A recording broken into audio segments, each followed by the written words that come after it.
କ'ଣ କହୁଛି ତମକୁ?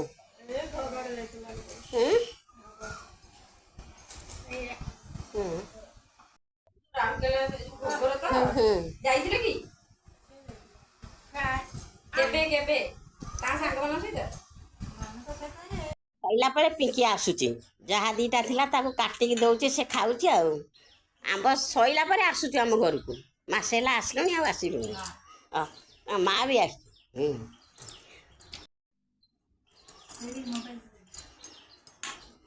ଭଲ ଲାଗୁଛି? ହଁ ହଉ, ଆଉ ବାଡ଼ି ଆମ୍ବ ଲାଷ୍ଟଟା ତୁ ଖା, ଆଉ କ'ଣ କରିବା। ହଉ ହଉ ଠିକ୍ ଅଛି। ପଣସ ଦେଲେ ଖାଇବ।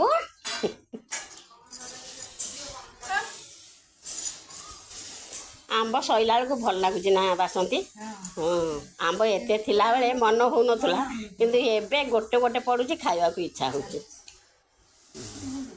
ବାସନ୍ତୀ ଇଏ ଗୋଟେ ଛୋଟ ଆମ୍ବ ଗଛ, ଏବେ ଗୋଟେ ଗୋଟେ ପଡ଼ୁଛି, ଆଉ ଅଳ୍ପ ଆସିଛି, କିନ୍ତୁ ଇଏ ଗୋଟେ ଅଲଗା ପ୍ରକାର ଜାତୀୟ ଆମ୍ବ, କଲିମି ଆମ୍ବ କି କ'ଣ।